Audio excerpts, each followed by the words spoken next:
نبی کے غلاموں میں نے یہ رنگ بھی دیکھا ہے کہ حضور نے اتنا کھڑے رہے، اتنا قیام کیا کہ مقدس پیروں میں برم آ گئے، سوج گئے پیر۔ ہم سیر کرنے گئے تو تھک گئے، بات الگ ہے، لیکن عبادت میں یہ بھی تو مسلم شریف ہے نا، یہ بھی تو دین ہے نا، یہ بھی تو حضور کی سنت ہے، یہ بھی تو وہ چیز ہے جو کریم کی آنکھوں کی ٹھنڈک ہے۔ سیدہ فرماتی ہے پیروں میں برم آ گئے، ساری رات حضور نے نماز پڑھی اور ایک ہی آیت بار بار دہرائی۔ مسجد نبوی میں بلال حبشی نے فجر کی اذان دے دی اور حضور اپنے مصلی پہ تھے، قریب فارغ ہوئے۔ میں نے عرض کی یا رسول اللہ صلی اللہ علیہ وسلم، آپ کے تو صدقے اللہ کے کچھوں کے گناہ معاف کرے گا، تو آپ اتنی آگوزاری کیوں فرماتے ہیں؟ آپ تو شفیع ہیں، آپ تو انبیاء کے امام ہیں۔ تو حضور نے فرمایا عائشہ تم نے گنوایا ہے نا میرے اللہ کی مجھ پر کتنی رحمت ہے، افلا اکون عبدا شکورا، فرمایا اگر اس نے اتنی نعمتیں دی ہیں تو کیا میں اس کا شکر گزار بندہ نہ بنوں؟ میں شکر گزار بندہ نہ بنوں اس کا؟ اگر اتنی نعمتیں اس نے دی ہیں، مجھے اتنا نوازا ہے، تو پھر میں اس کے سامنے سجدے نہ کروں؟ او میرے بھائی، بڑے قابل فخر لوگ ہیں ہم کہ ہم نبی پاک کے غلام ہیں، ہم قابل فخر ہیں کہ نبی کریم کے غلام ہیں۔ کیا کبھی اس غلامی کے شکرانے میں بھی دو نفل پڑے کہ یا اللہ تیرا شکر ہے تو نے ہمیں حضور کا غلام بنایا؟ یاد رکھیں کہ اپنی روحانی زندگی کو آباد کریں، استغفار پڑھیں، تسبیحات کریں، کچھ چھوٹے چھوٹے اعمال ہیں ان کو اپنی زندگی میں حصہ بنائیں۔ ترمذی شریف میں حدیث ہے، نبی پاک صلی اللہ علیہ وسلم نے فرمایا 3 مرتبہ صبح 3 مرتبہ شام اعوذ باللہ السمیع العلیم 3 دفعہ یہ پڑھو اور 1 دفعہ سورۃ حشر کی آخری 3 آیات واللہ الذی لا الہ الا هو عالم الغیب والشہادۃ هو الرحمن الرحیم۔ اعوذ باللہ من الشیطان الرجیم ہے نا، اس کو پڑھنا ہے اعوذ باللہ السمیع العلیم من الشیطان الرجیم، فرمایا 3 دفعہ اس کو پڑھو اور 1 دفعہ سورہ حشر کی 3 آیتیں، 1 دفعہ صبح اور 1 دفعہ شام۔ صبح کیا ہے، شام کیا ہے؟ تو اعلیٰ حضرت بریلوی فرماتے ہیں صبح سے مراد ہے آدھی رات ڈھلنے سے لے کر سورج نکلنے تک، آدھی رات ڈھلنے سے لے کر یعنی تہجد کا ٹائم سے لے کر سورج اور شام کیا ہے، دوپہر ڈھلنے سے لے کر مغرب کی اذان تک، یہ شام ہے۔ اب سن لیں، یہ ترمذی کی حدیث ہے سیاستہ کی، نبی پاک نے فرمایا جس نے 3 مرتبہ اعوذ باللہ پڑھی اور 1 بار سورہ حشر کی آخری 3 آیتیں پڑھی، 1 دفعہ صبح پڑھے 1 دفعہ شام پڑھے، نبی کریم علیہ السلام فرماتے ہیں اگر صبح پڑھے گا تو 70,000 فرشتے شام تک، اور اگر شام کو پڑھے گا تو 70,000 فرشتے صبح تک پڑھنے والے بندے کی مغفرت کی دعا مانگتے ہیں۔ چلے میں تو اس بات میں بڑا راضی ہوں کہ پہلی دفعہ اہل سنت میں ایسا ہو رہا ہے کہ وظیفہ ملنے پر لوگ نعرے لگا رہے ہیں، ورنہ وظیفہ بتانے کرنے بھی پڑا میرے پر کوئی تویز بھی لیک چھوڑو مارا۔ ایک صاحب آئے مجھے کہنے لگے یہ برکت کوئی نہیں، غربت بڑی ہے۔ میں نے کہا سر واقعہ پڑا کر، کہنے پیر صاحب تھوڑی تکلیف کرو کو میں نے تویز بھی کر دی۔ میں نے اسے کہا خدا کے بندے میں تویز دوں گا پتہ نہیں کام بنے گا نہیں بنے گا، سورت واقعہ پڑھ، یہ وہ تویز ہے جو مدینے والے رسول نے عطا فرمایا کہ سورت واقعہ پڑھو تمہیں کبھی فاقہ نہیں آیا۔ تو وظائف پڑھیں، عبادات کریں، تیاری کریں، کچھ نیک اعمال بچائیں ایسے جن کا ہمیں پتہ ہو جو ہمارے رب کو پتہ ہو۔ حضرت عبداللہ ابن عمر رضی اللہ تعالیٰ عنہ حضرت عمر کے صاحبزادے مکہ مکرمہ میں ان کی قبر ہے۔ میں نے جب انہیں پڑھا تھا مجھے ان سے بڑا پیار ہو گیا، لیکن آپ کو پتہ ہے وہاں جا کے کسی شخص کا مزار تلاش کرنا یا پوچھنا ایک مشکل کام ہوتا ہے۔ تو ایک دفعہ میں مکہ شریف میں حاضر تھا، تو ایک گاڑی والا ڈرائیور مجھے کہنے لگا کہ مولانا میں آپ کو جانتا ہوں، مجھے آپ سے محبت ہے، ایک بات بتاؤں آپ کو؟ میں نے کہا بتاؤ۔ کہنے لگے حضرت عبداللہ ابن عمر کی قبر دیکھ دے۔ میں نے کہا یہ تو نہیں کہہ رہا، یہ کسی نے بندوبست کر، یہ اللہ نے تیرے دل میں بات کہ ہو گیا کہ لے چل۔ حضرت عبداللہ ابن عمر کو نبی پاک نے فرمایا تھا راجل صالح، یہ نیک بندہ ہے، یہ متقی آدمی۔ حضرت عبداللہ ابن عمر رضی اللہ تعالیٰ عنہ سیدنا فاروق اعظم رضی اللہ تعالیٰ عنہ کے صاحبزادے ہیں، ان کی ہمشیرہ سیدہ حفصہ رضی اللہ تعالیٰ عنہ حضور کی زوجہ محترمہ ایک دن اپنی ہمشیرہ سے کہنے لگی کہ نبی کریم صلی اللہ تعالیٰ علیہ وسلم گھر میں آئے ہیں اور اگر حضور غم امت میں پریشان نہ ہو، طبیعت کو حشاش بشاش دیکھو تو ذرا پوچھنا تو صحیح حضور کا میرے بارے میں کیا خیال ہے، پوچھنا تو صحیح کہ کریم کی بارگاہ میں میرا کیا مقام، میرے بارے میں حضور کیا فرماتے ہیں۔ اب بہن کو کام بتائے اور بتائے کہ بھائی، ابھی بہن وہ کام نہ کرے، تاریخ میں ہوتا نہیں۔ حضرت عمر فاروق رضی اللہ تعالیٰ عنہ کی صاحبزادی ام المومنین رضی اللہ تعالیٰ عنہ فرماتی ہیں کہ میں تو بس منتظر تھی، انہوں نے تو کہا تھا نا کہ اگر تم حشاش بشاش دیکھو تو بات کرنا، لیکن حضور تشریف لائے، میری باری تھی، میرے گھر تشریف لائے، کھانا پیش کیا تو فوراً میں نے عرض کی حضور ایک بات پوچھنی تھی۔ حضور نے فرمایا پوچھیے۔ میں نے عرض کی حضور میرے بھائی عبداللہ ابن عمر کے بارے میں آپ کا کیا خیال ہے؟ نوجوانوں میری بات پہ غور کرنا، میرے بھائی کے بارے میں آپ کا کیا خیال ہے؟ تو نبی کریم صلی اللہ تعالیٰ علیہ وآلہ وسلم نے میری طرف دیکھا اور پھر حضور زیر لب تھوڑا مسکرائے، اور بریلی کے امام کہتے ہیں کہ حضور مسکرا دیتے تھے نا تو جو بڑا دکھی ہوتا تھا وہ بھی ہنستا تھا۔ اب سوال پیدا ہوتا تھا کہ پھر تو اس مسکراہٹ کے لیے انتظار کرنا پڑتا ہوگا کئی مہینے کے حضور مسکرائیں تو رونے والے ہنسیں، تو اعلیٰ حضرت فرماتے ہیں نہیں، انتظار نہیں کرنا پڑتا، یہ مسکراتے رہنا جو حضور کی عادت ہے۔ جس کی تسکین سے روتے ہوئے ہنس پڑے اس تبسم کی عادت پہ لاکھوں سلام۔ یعنی یہ تو عادت ہے حضور کی مسکراتے رہنا، اس کے لیے انتظار نہیں کرنا پڑتا۔ بھائیو آپ خیال رکھیں گے، غور کریں گے، حضرت عبداللہ بن عمر رضی اللہ تعالیٰ عنہ کے بارے میں پوچھا تو سیدہ فرماتی ہے کہ نبی کریم صلی اللہ تعالیٰ علیہ وسلم نے زیر لب مسکرائے اور فرمایا حفصہ تیرا بھائی ہے تو اچھا، لیکن میں نے سنا ہے کہ عشاء کی نماز پڑھتا ہے تو فجر تک سویا ہی رہتا ہے۔ او نوجوان، 10 بجے تک سونے کی بات نہیں، 9 بجے تک سونے کی بات نہیں ہوئی، 11 بجے اٹھنے کی بات نہیں۔ حضور فرمانے لگے میں نے سنا ہے کہ عشاء کی نماز پڑھ کے سو جاتا ہے اور فجر تک سویا ہی رہتا ہے، اسے چاہیے کہ تہجد کے وقت اٹھا کرے، اللہ کی بارگاہ میں حاضر ہوا کرے، آہوزاری کرے، سجدے کرے، عبادت کرے، اٹھتا ہے اور فجر میں جا کے اٹھتا ہے۔ حضرت جناب حفصہ رضی اللہ تعالیٰ عنہ کہتی ہے میں نے جناب عبداللہ ابن عمر کو پیغام دیا اور میں نے کہا میرے جوان بھائی سن، نبی پاک نے فرمایا ہے تو اچھا پر تہجد میں نہیں اٹھتا، نفل نہیں پڑھتا۔ او میری محنت کے جوانوں، مزہ نہیں آ جاتا جب ساری دنیا سوئی ہو، ساری دنیا اور بستر بھی گرم ہو اور نیند بھی پورا غلبہ کر رہی ہو اور اچانک گھنٹی بجے دماغ میں، آنکھ کھلے، گھڑی پہ نظر پڑے 3:30 4 بجے کا پیغام گھڑی بتائے اور کوئی چڑھتی جوانی والا اٹھ کے وضو کرے اور جب وہ مصلی کھول کے بچھائے تو مدینے والے محبوب کہتے ہیں کہ ہر نماز پہ رب ثواب دیتا ہے اور جو اٹھ کے تہجد کی نماز پڑھے اسے دیکھ کے تو رب مسکراتا ہے، جو اس کی شان کے لائق ہے، جو اس کی شان کے لائق ہے، وہ مسکراتا ہے، خوش ہوتا ہے کہ میرا بندہ تہجد میں اٹھ گیا، وہ مسکراتا ہے۔ کاش ہماری صبح کبھی اپنے مالک کے نام آئے، کاش حضرت ابو الحسن رحمۃ اللہ تعالیٰ علیہ حضرت معاذ بن جبل رضی اللہ تعالیٰ عنہ کے پاس بیٹھا کرتے تھے، فرماتے ہیں ان سے جو پیار بڑھا تو پھر میرا مصلی سے بھی بڑھ، تابعی ہیں، فرماتے ہیں صحابی رسول سے محبت ہوئی تو ذکر سے بھی ہوگی، پھر درود شریف سے بھی ہوگی، محبت ان سے بڑھی تو پھر اللہ نے مسجد کا پیار بھی بڑھا دیا۔ آپ فرماتے ہیں کہ میری ہر وقت طبیعت چاہتی تھی کہ بس اللہ اللہ، بس اللہ اللہ، بس نہ میں ذرا تھوڑی جان چھڑاؤں لوگوں سے، 10 منٹ ملے تو میں کچھ 4 نفل پڑھ،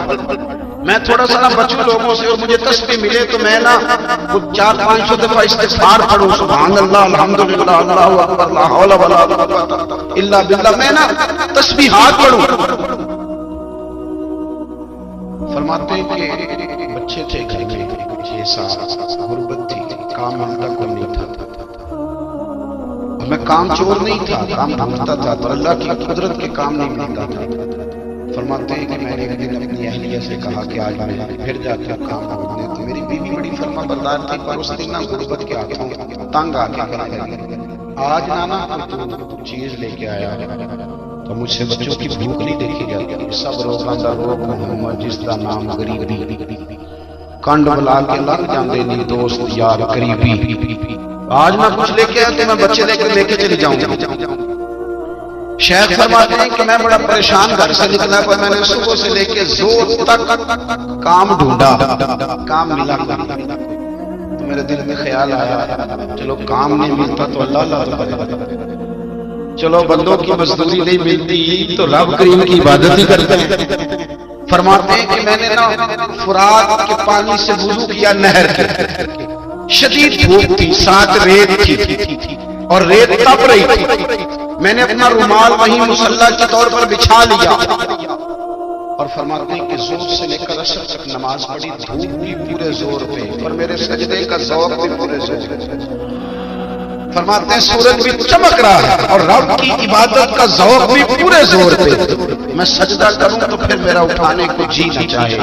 میرے استاد لکھا کرتے تھے، یہ ان کا شعر ہے، کہا کرتے تھے مجھے سوز دے، مجھے ساز دے اور مجھے نیم شب کا نیاز دے، دم سجدہ خود کو میں توڑ دوں، مجھے ایسا ذوق نماز دے، اور میں تیری بہار کا پھول ہوں، میں کھلا بھی ہوں تو تیرے لیے، مجھے میری شاخ سے توڑ لے، مجھے اپنی زلف کا ناز دے۔ بھائی فرماتے ہیں کہ عصر تک میں نے نفل پڑھے، دل ڈھلنے لگا، عصر کی نماز پڑھی اور میں وہاں سے چلا۔ اب میں جب نکلنے لگا تو دل میں خیال آیا کہ چھوٹی چھوٹی دیواریں ہیں گھر کی، بغیر کچھ لیے جاؤں گا تو بیوی دور سے دیکھے گی تو شور کرے گی، تو پھر خالی ہاتھ آ گیا۔ کہتے میں نے اپنے اسی رومال میں جس میں میں نے نماز پڑھی تھی نا، رومال میں کیا کہتے پنجابی میں صافا، کہتے ہیں اسی میں نا میں نے کچھ ریت ڈالی کہ وہ دور سے دیکھے گی تو سمجھے گی کچھ لے کے آیا، چلو جا کے اسے بتا دوں گا کہ آج پھر مزدوری نہیں ملی۔ کہتے وہ ریت لے کر جب میں گھر میں گیا تو پہلے بی بی دروازے پہ کھڑی ہوتی تھی، پوچھتی تھی خالی ہاتھ آ گئے، آج میں نے دیکھا تو ہے ہی کوئی نہیں۔ فرماتے میں اندر داخل ہوا، سلام لیے کونے میں نے وہ رومال رکھ دیا اور میں نے آواز دی کہ بھلی مانس کہاں ہو؟ تو وہ کہنے لگی آپ منہ ہاتھ دھو لیں، میں روٹی لے کے آئی۔ میں نے کہا روٹی کہاں سے آ گئی؟ یہاں تو کئی دنوں کے فاقے، تو کئی دنوں کی غربت، یہاں تو اس گھر میں تو فقیری ہے۔ فرماتے ہیں کہ وہ روٹی لے کے آئی اور اس وقت کی جو موجودہ نعمتیں تھیں، سمجھنے سلاد اچار ہر چیز ساتھ لائی۔ میں نے کہا کہ بچے کہاں گئے؟ کہنے لگی وہ کھانا کھا کے کھیلنے گئے، آپ کھانا کھا لیں آ جاتے۔ کھانا اس نے چن لیا۔ میں نے حیرت انگیز لہجے میں ساری نعمتیں اپنے دسترخوان پہ دیکھ کر کے بیوی سے پوچھا یہ کہاں سے آیا کھانا؟ بچوں کو تو نے کہاں سے کھانا کھلایا؟ یہ سارا کچھ کیسا ہے؟ کہنے لگی پتہ نہیں آج آپ کس کریم کی مزدوری کرنے چلے گئے، پتہ نہیں کس کریم کی، میرے گھر میں اتنی نعمتیں آئی ہیں کہ مجھ سے سنبھالی نہیں جا رہا، اتنا اناج ہے، اتنا گندم ہے، کس کریم کے دروازے آج چلے گئے تھے؟ یہ کہتے کہتے وہ اٹھی اور اٹھ کر کے کہنے لگی پہلے بڑا کچھ آیا تھا اب کیا لے آیا؟ اور جا کر کے نا اس نے وہ ریت والا رومال کھولا، کہنے لگے میں تو لے کے آیا تھا ریت، تو میرے رب نے اسے بھی سونے اور ہیرے بنا دیا تھا۔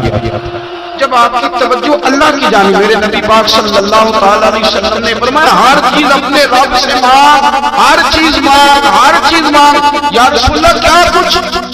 میرے محبوب نے فرمایا تیرے گھر میں نمک بھی ختم ہو جائے تو وہ بھی اپنے رب سے مانگ، تو مانگنا وہ تجھے دے گا، تو اس کی بارگاہ میں کشکول طرف دراز تو کرنا۔ اور ترمذی شریف میں عجیب لفظ ہے، رسول کائنات نے فرمایا، رب کریم فرماتے ہیں جب میرا بندہ ہاتھ اٹھاتا ہے نا تو مجھے حیا آتی ہے کہ میں خالی کیسے لوٹا۔ اتنے بڑے بادشاہ کی بارگاہ میں، او بھائی لوگوں سے عزتیں تلاش کرتے ہو تو وہ کیا تمہیں عزت دیں گے؟ وہ تو کل اچھا کہتے ہیں پرسوں برا کہنے لگ جاتے ہیں۔ لوگوں کے سامنے گڈ گڈ میں آنا چاہو گے تو وہ تو سویرے تمہارے بارے میں کچھ کہیں گے، شام کچھ اور کہیں گے۔ اپنی روحانی زندگی آباد کریں، اپنے مسلح کو وقت دیں اور دنیا سے چھپ کر اس موبائل کو بند کر کے اور اپنے آپ سے بھی چھپ کے اور تنہا ہو کے چھپا کے سارا کچھ اپنے آنسو اپنے رب کی بارگاہ میں پیش کریں، اس کے حضور حاضری دیں، سنو نا ترمذی کی حدیث اور اسے یاد رکھنا، نبی پاک علیہ السلام نے فرمایا اپنے دکھ لوگوں کے سامنے نہ بیان کریں، سیٹھوں نوابوں کو نہ بتاتے تھے، دنیا داروں کے سامنے جا کے نہ رونا کہ میں تکلیف میں، اور میں اگر دنیا داروں کو دکھ بتاؤ گے رب تمہیں کبھی غنی نہیں کرے گا، اور لوگ ہیں کہ الٹا مذاق اڑائیں گے آپ کی جس سے بڑی پکی یاری ہے نا، پکی وہ تب تک پکی ہے جب تک آپ نے 50,000 مانگا نہیں، اور جس وقت آپ نے کہہ دیا کہ میں مجبور ہوں میری مدد کر تو پھر ختم ہو گئی دوست۔ لوگوں کے تعلقات آپ کے ساتھ تب تک ہیں جب تک آپ ان سے کوئی ضرورت وابستہ نہیں کرتے۔ کریم آپ فرمانے لگے بندوں کے سامنے دکھ نہ بیان کرنا، اللہ تجھے کبھی غنی نہیں کرے گا، تو اپنے دکھ اپنے رب کو بتا، تو دعائیں مانگ، تو اس کی بارگاہ میں حاضر ہو، تو اس کے حضور عرض کر، فرمایا اپنے دکھ اپنے رب کو بتا، وہ جلدی کرے یا دیر سے کرے تجھے ساری دنیا سے بے نیاز کر دے گا، تجھے کسی کا محتاج نہیں رہنے دے گا۔ اپنے مسلسل کو اپنی دعاؤں کی ایک بزرگ فرماتے ہیں، میں نے دعا مانگنے کا طریقہ اپنی بیوی سے سیکھا، دعا مانگنے کا طریقہ اپنی، سیکھنے والے تو اپنے بچوں سے بھی سیکھنے والے تو ہر ایک سے سیکھتے، وہ کہتے ہیں میں نے دعا مانگنے کا سلیقہ اپنی بیوی سے سیکھا ہے۔ حضرت وہ کس طرح؟ فرمانے لگے میری بیوی نے نا مجھے کوئی کام بتایا، کچھ پیسوں کی ضرورت کے لیے کہا، تو میں نے اسے کہا کہ بھئی ابھی میرے پاس نہیں ہے، کچھ دنوں میں آتے ہیں تو دے دو۔ عورتوں کی عادت ہوتی ہے وہ بار بار یاد کراتی ہے، 2-4 دنوں کے بعد پھر اس نے کہا حضرت کو میں نے کہا تھا کچھ پیسے، میں نے اسے کہا کہ ابھی میرے پاس نہیں ہے، کچھ دنوں میں ملتے ہیں تو میں تمہیں دے دوں گا۔ اس نے کچھ دنوں کے بعد پھر کہا حضور وہ میں نے کچھ پیسے کہے تھے، فرماتے میں نے ڈانٹ دیا، میں نے کہا کہ کیا مجھے شرمندہ کرتی ہے، کہا نا میرے پاس نہیں ہے، ہوں گے تو دے دوں گا، تو روز یاد کراتی ہے۔ فرماتے اس نے پہلے تو میری ڈانٹ کو سہا، پھر میرے سخت جملوں نے اس کی آنکھوں میں آنسو پیدا کر، پھر اس نے اپنے آنچل میں اپنے اس دکھ کو سمیٹا، اور پھر اس نے ایک جملہ کہا تو میں رو پڑا، اور مجھے اپنے رب سے مانگنے کا طریقہ آ گیا۔ مجھے کہنے لگی حضرت جی آپ نے ڈانٹ دیا، میں نے سہ لیا، پر آپ بھی میرے شوہر ہیں، بتائیں نا آپ سے نہ کہوں تو میں کس سے جا کے کہوں؟ فرماتے ہیں میں رو پڑا اور میں کھل کے رویا اور میں تڑپ کے رویا،